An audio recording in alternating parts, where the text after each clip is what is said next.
Ember Witch. Book 1. The Lich. Volume 1. Black Tragedy.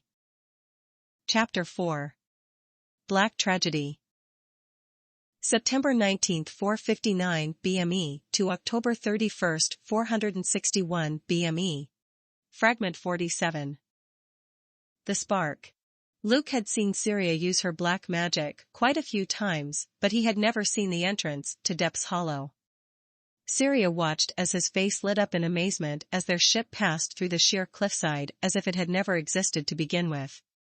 His amazement went from the heights of the tallest mountain in the heart to the lowest depths of Valsilla's oceans as their ship entered into a large cavern with a tiny and very ramshackle port town at the shoreline far into the cave. Syrya walked up to Luke and handed him his bag.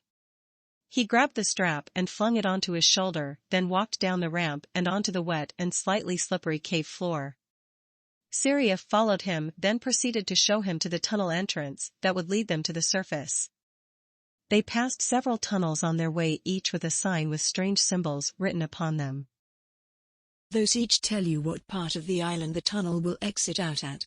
See, this one says Gru Lake, which is where we need to go to get to Solvatch, Syrya said after a moment of watching Luke struggling to read the strange symbols.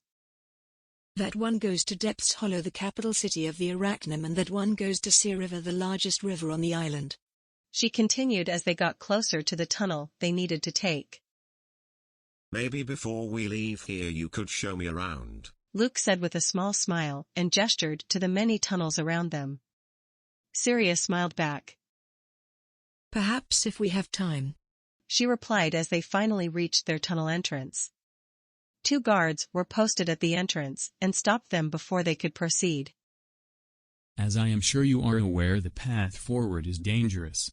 We must wait for a guide to show you to your destination safely, one guard said as he placed his hand on his sword hilt. I am a church healer. I can handle myself and my traveling partner's safety, Syrya replied, pulling a small note from her pocket. The guard read it over, then handed it back to her. As you wish, my lady, he said, then stepped out of the way. Syrya looked back to Luke and smiled. It's time for your first adventure. Are you ready to come with me? She said, then extended her arm out to him. I would follow you to the ends of the world, he said, then they began their long journey up the massive plateau. They had made it through the tunnel without any trouble and made it out onto the plain that Syrya had stood years before. Her thoughts the entire trip up the tunnel were in the past. She could remember meeting here. The time she had spent with him and the horrible truth she learned about him from her mother. Her and Luke had talked on and off the past hours, but her mind was too focused on her past to keep a conversation going for longer than a few minutes at a time. Luke could tell Syrya was dealing with something but didn't want to ask in fear of making her even more on edge. He had silently followed her for a time, then asked a question about the island or magic, and Syrya would answer, then go silent again. The journey up the long winding tunnel took 2 days, and in that time Syrya was on edge and almost not herself. She was cold and reclusive. Her posture was lacking and her complexion was lighter. Luke knew not to ask, but his questions burned. He watched as she walked toward the forest to a particular spot where a young tree stood. There is something else going on, isn't there? I mean something different from the trial. Your mind has been occupied by something and you have been extremely cold towards me since we set eyes on the island, Luke said with apathy towards her pain. It's not something I want to talk about, she said softly, then knelt down to the tree and placed her hand on its trunk. What happened? Please, Syrya, I want to help you get through this, Luke said, walking slowly toward her. She placed an arm around her stomach and grabbed her other arm in a sign of pain and discomfort. I'll be okay. It's just hard to think about all these years later, she said, then began walking away. It was 4 days into their trek through the forest when Syrya and Luke encountered their first beast. The carnivorous plant species of fly traps had grown to monstrous size after a mage had attempted and failed to mutate the plants into a producer of haven stem. Syrya was 20 feet ahead of Luke when she noticed the signs of the creatures. She held up her hand and signed for Luke to not move. "There is danger, you need to hide," she said quietly, then summoned a black smoke-like sword in her hand. She stepped forward into the tree line and felt through her color. She sensed 8 of them all crowded together, which made things much worse. Luke had stepped back from the trees and hid in the arch of a tree root that had grown up out of the ground, then back down again. Syrya silenced her footsteps and approached the mass of thorny vines that made up the creature's body. She carefully picked up a vine and sliced through it with her sword and placed it in her bag. The fly traps stirred a bit but didn't make any attempts to attack her. She stepped back slowly, but just before she reached the path she stepped on a vine that had shifted after she had cut one off for herself. The mass of vines and mouths of acid-tipped barbs began to thrash violently, knocking Syrya into the trunk of a large tree. She fell to the ground, rolled out of a vine's path as it slammed into the ground, then she flung herself to her feet and ran towards Luke. "Run!" she yelled and grabbed him by the arm, running in the opposite direction they needed to go. Luke, now seeing the horrible writhing mass of vines propelling itself through the forest like a snake, moved with Syrya in a panic. Syrya let go of Luke's arm and threw a fireball into its body, but it seemed to have no effect on the monster as it slithered faster and faster. "Get up into the tree!" Syrya yelled through the sound of 1,000 vines, tearing their way through the leaves and rocks on the forest floor. Luke grabbed a branch and pulled himself up, avoiding a whip from a vine in the process.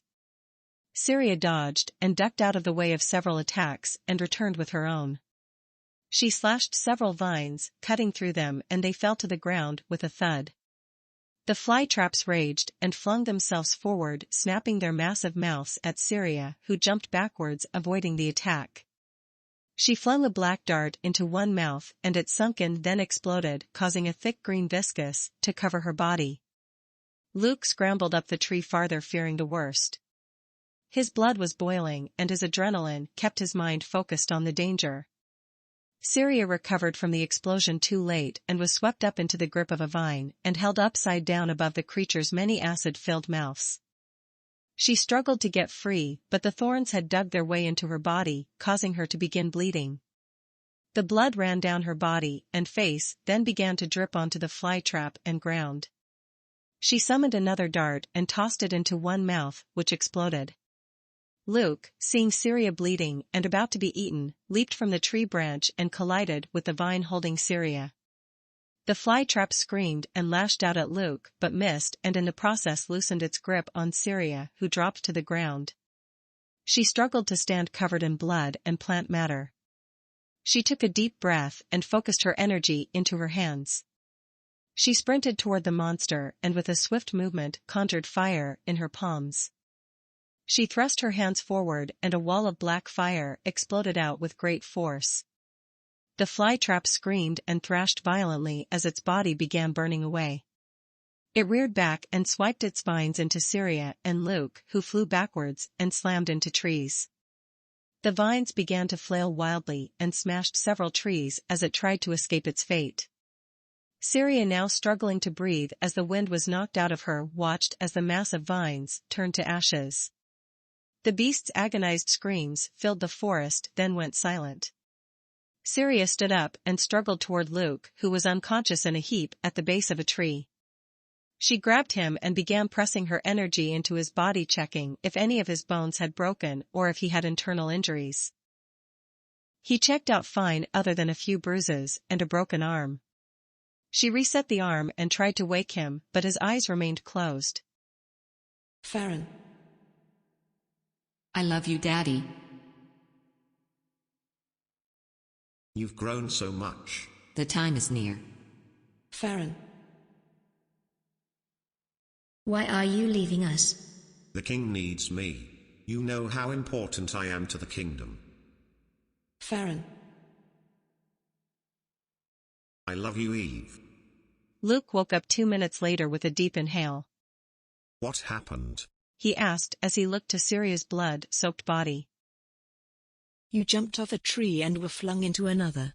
You broke an arm, but it's reset now. Syrya said with a wince as her energy flowed through her body. The massive stab wounds began to seal up, but the damage was too much for a quick heal to fix. Are you okay? Luke asked with extreme worry.